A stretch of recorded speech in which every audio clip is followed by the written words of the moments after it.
A young black girl had barely said she worked at a bakery, and the entire table burst into laughter. The only family she had, her aunt, sat beside her, silent, not a word of defense. And when they started mocking even her virginity, a chair scraped back, slicing through the noise. The man who stood up was the most powerful billionaire CEO in the room. He didn't know her, but his gaze made everyone fall silent. "There's no shame in honest work," he said. "But mocking it, that's disgraceful." All eyes turned to the poor girl, but no one realized she was the reason the whole room went quiet. Don't skip this video. This might just be the moment that changes the way you see life. Watch until the end. This story is meant for you. Lily Carter never imagined she would step into a place like this. In her faded floral dress and worn-out flats, Lily looked like a flawed sketch in an exhibit of perfection. She had only meant to accompany her Aunt Margaret, the last family she had, to what was described as an important networking gala. But from the moment she walked into the Grand Montrose ballroom, Lily knew she didn't belong. The first glances sliced through her like invisible blades. A group of women dressed in exclusive designer gowns whispered and chuckled among themselves with their flawless hair. At the center of them stood Veronica Sterling, a powerhouse in the media world, her ice-cold eyes landing on Lily. "Oh, Margaret, you didn't mention you were bringing a companion," Veronica said, her voice dripping with polite cruelty and a half-smile that masked ridicule. "This is my niece, Lily," Aunt Margaret replied, her hand gently resting on Lily's shoulder. "She works at a local bakery and is learning about the event business."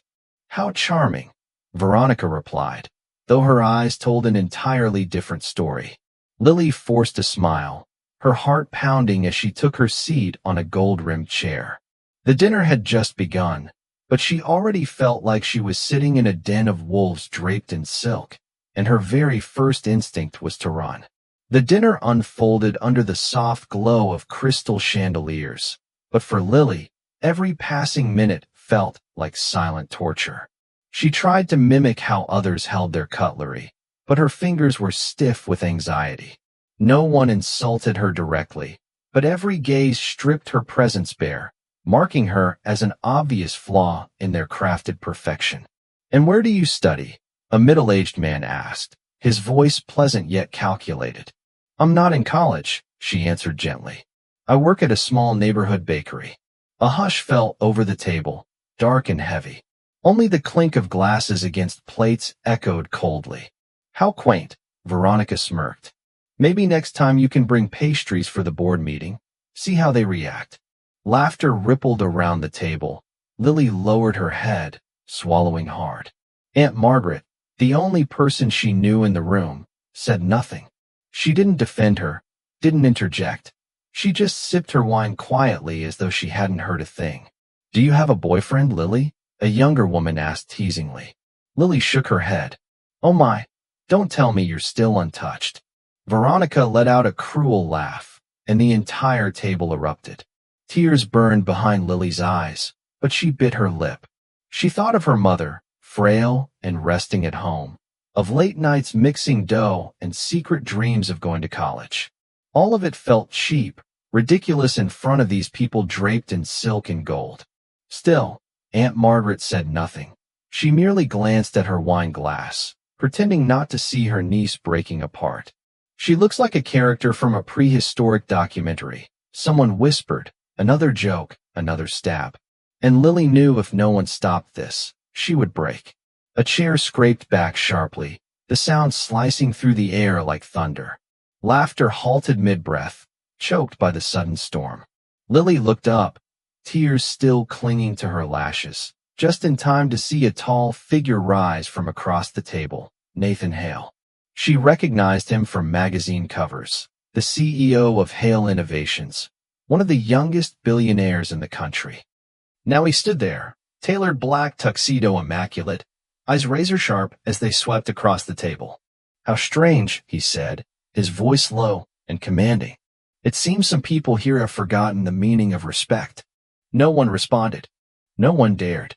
Working at a bakery is nothing to be ashamed of. Mocking honest work, however, is shameful.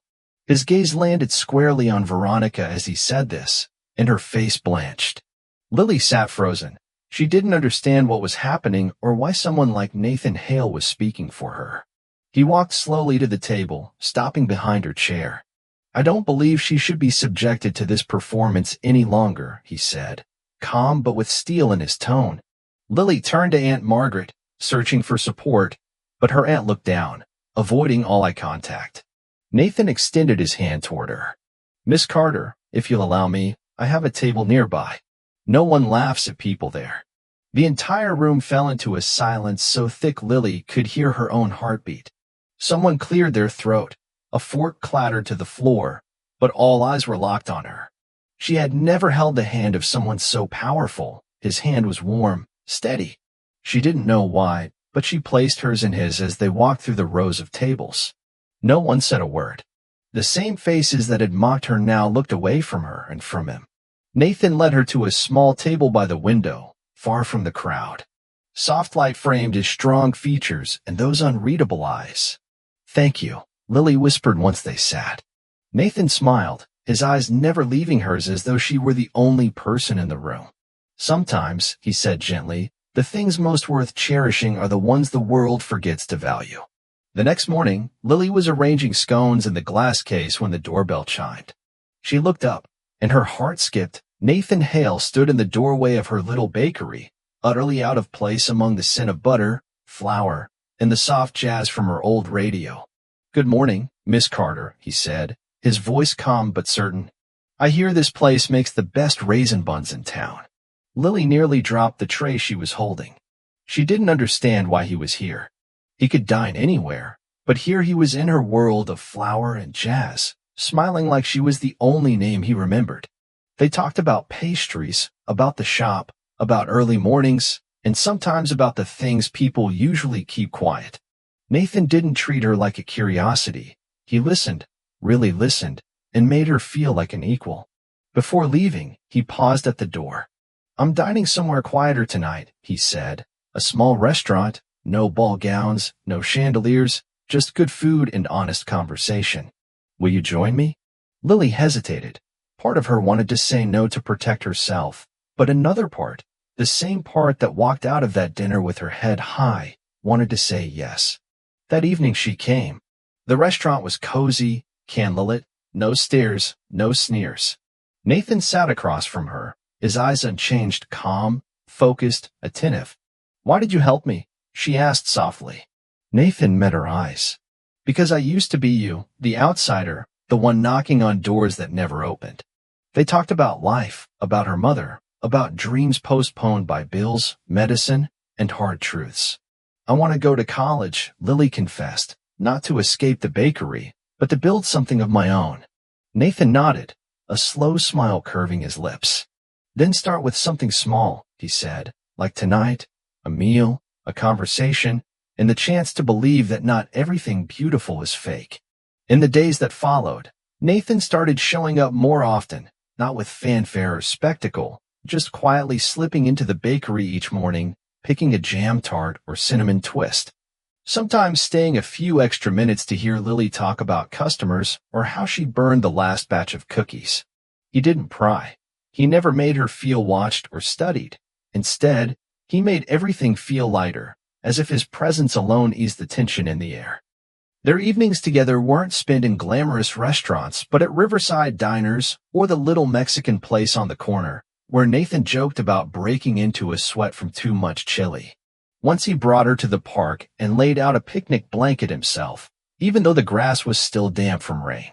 He noticed everything, brought an extra jacket for her when the temperature dropped, ordered herbal tea instead of wine when he sensed her hesitation, quietly arranged for someone to help care for her mother without ever asking for thanks. She once asked him, "Why are you so kind to me?" Nathan only smiled, his eyes fixed on the distance. "Because you're not used to people being kind, and I'm too used to people faking it."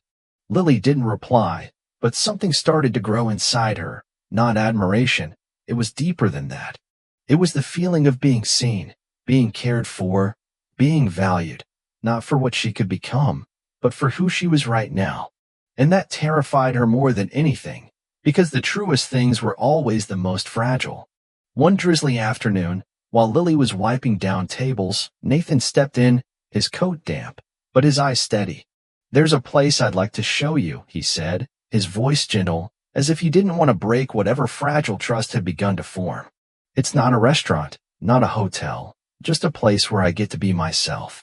Lily looked into his eyes for a long moment. There was no demand in them, no expectations, only an invitation, simple like an open hand. She nodded. They left the city as the air grew colder. In the car, Lily leaned her head against the window, letting the wind and trees carry her thoughts. Nathan didn't speak, but his hand rested near the gear shift, open and waiting. She placed her hand in his. The cabin emerged through the trees like something from a dream, not extravagant, just warm, not grand, just right. Inside, dinner was humble.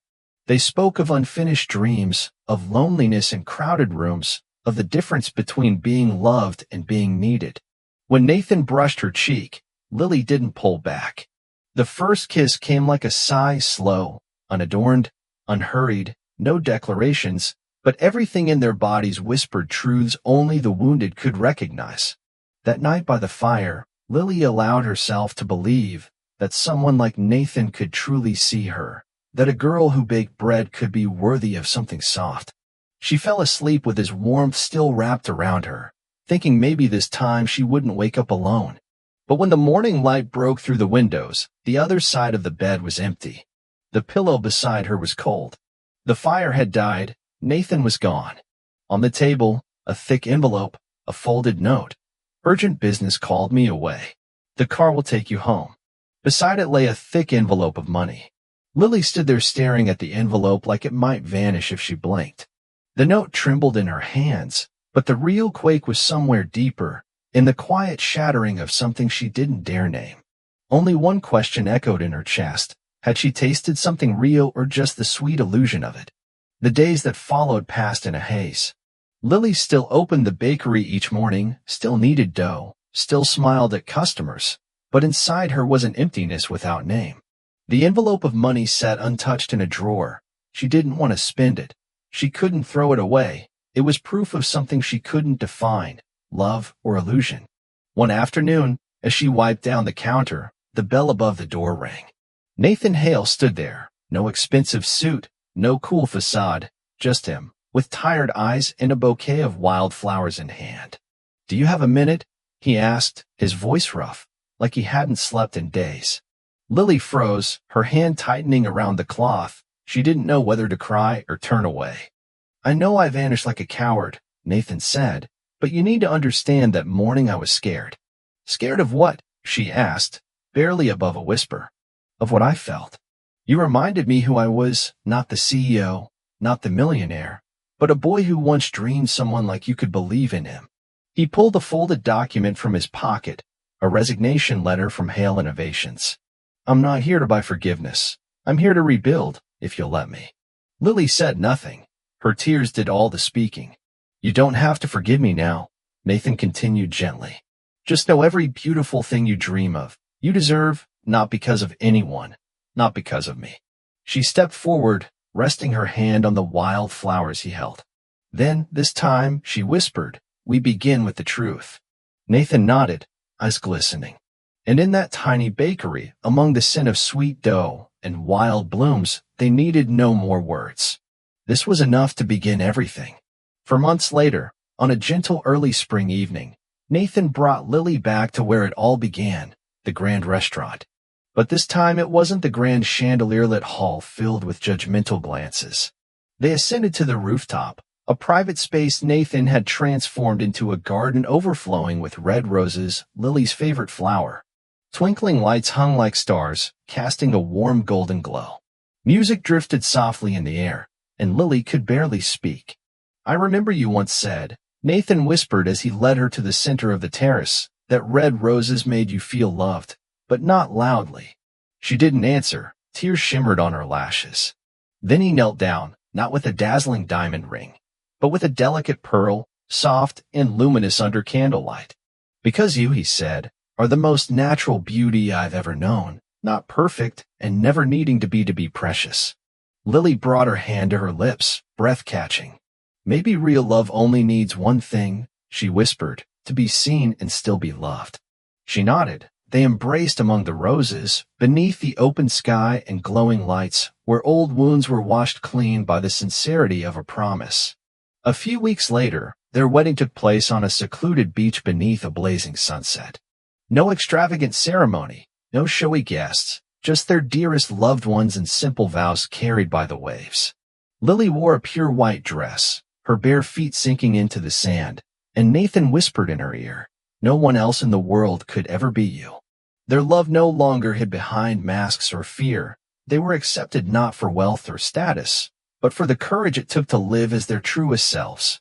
They built a new life, a small home overlooking the sea, a charming bakery, and lazy mornings with coffee and red roses. No one called it a fairy tale, but to Lily and Nathan, it was the most magical thing they ever dared to believe was real. If this story moved you, don't forget to like, share, and subscribe for more heartfelt stories that remind us what truly matters. And tell us in the comments, what does real love mean to you?